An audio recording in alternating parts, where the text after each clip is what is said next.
And obviously, the reason for doing this stuff is to talk to people that have interesting points of view, but also hopefully for people to learn from mistakes and lessons that we've picked up along the way.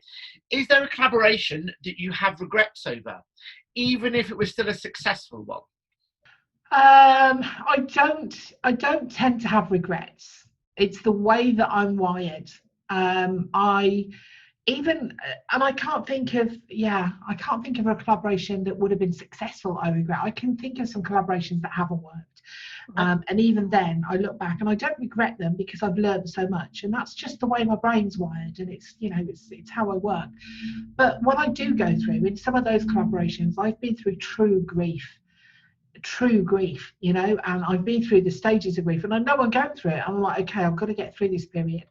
And the last partnership I can think of, which I don't really want to talk about the details of, but the last partnership that I had, when I was dumped on and cheated, the feeling, it felt like I was going through a divorce. And it was painful and sorrowful and hurtful, and I grieved. And initially I was just dumbstruck, and I just couldn't speak, and I had to go through those periods of grief before I could get to the learning stage. And I knew that I had to go through those stages, but actually I look back now and I'm so grateful for what happened, because it really absolutely backed up everything that I talk about in terms of core values, and in terms of collaboration. Absolutely the best case history you could imagine, and absolutely jettisoned me forward, which is what adversity always does. That's how I always handle adversity. I'll go through the grief, I'll go through the scrape, wounded knees and all that kind of stuff, and then I jettison forward from it.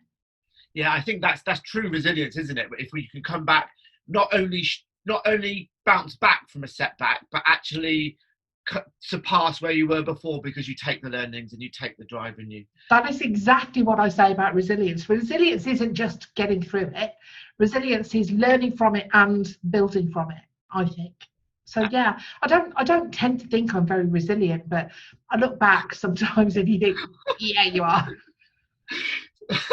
you live through the tsunami. You came through the tsunami. I think you're doing. I think we could all learn some Michelle Mills Porter's resilience levels. We could all do with a few of those. I think you're doing yourself a disservice.